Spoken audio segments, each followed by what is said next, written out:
Huitième émission, huitième manga avec un tome que j'attendais particulièrement qui fait écho à la première émission que nous avions diffusée autour des mangas. C'est tout simplement le deuxième tome de Maison Ikkoku en perfecte édition, donc Juliette, je t'aime pour les vieux, puisque c'était le titre de l'animé, du dessin animé qu'on regardait bien entendu à la télévision dans le club Dorothée. Donc moi je vous l'ai dit, hein, je vais pas refaire la même émission.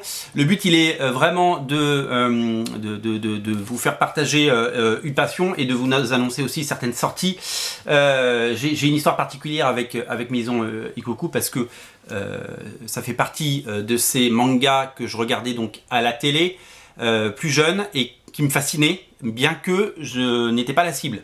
Donc comme quoi un garçon peut jouer au Barbie et que bon, je dis pas que je vais mettre un euro dans les cheveux, mais pas tout de suite. Il faudrait d'abord que je règle ce petit problème de calvitie naissante. Mais voilà, Maison Ikkoku, j'aime Maison Ikkoku parce que c'est une Madeleine, parce que c'est un souvenir, et j'aime Maison Ikkoku parce que ça m'a fait découvrir à travers cette folie, cette série, le Japon, le quotidien des Japonais, la vie des Japonais, ce qu'ils mangent, qu'est-ce qu'ils vivent, ce qu'ils boivent, Voilà, donc Maison Ikkoku, moi j'aime beaucoup pour plusieurs raisons. D'abord parce qu'on est tous amoureux de Juliette, moi je l'appelle Juliette, de Kyoko, on est tous amoureux d'elle. Et de son petit tablier où il y a écrit Pio Pio, et ça c'est vraiment quelque chose d'étonnant. Et puis moi j'aime pas l'injustice, et l'injustice c'est la base des bons dessins animés. C'est un Donald Duck ou un Daffy Duck qui s'en prend plein les dents. Voilà. Et là, on a l'impression qu'à chaque fois, il va y arriver, ils vont y arriver en fait. Godai va y arriver, hein, Hugo, moi je l'appelle Hugo. Il s'appelait Hugo dans la version française.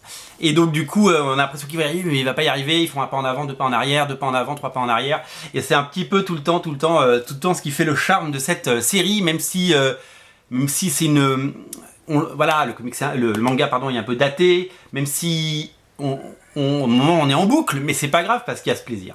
Alors moi, ce que j'ai aimé à la lecture de ce tome, c'est deux choses. D'abord la représentation, tout le temps magnifique de notre Juliette. Ça c'est j'adore la façon dont elle est dessinée. Ça s'affine, le dessin c'est vraiment affiné dans le tome 2 de cette perfecte édition. Il y a un petit marque-page, j'espère que quand vous prendrez le vôtre, il y aura encore le marque-page dedans. Moi j'ai le petit marque-page qui va bien avec.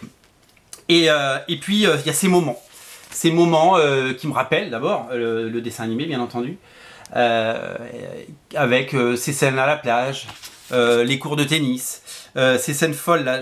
Voilà, regardez Kyoko, alors ça c'est un épisode où ça s'appelle Une veuve en colère, et où elle va rendre hommage à son défunt mari, et en chemin elle croise Hugo, et en fait il y a des quiproquos. C'est très Fedo quoi, c'est très les portes se claquent, c'est très théâtral finalement, et très classique, mais dans le bon sens du terme, avec toutes ces bases narratives et dramatiques qui font que ça avance ou pas. Voilà, donc regardez comme elle est belle.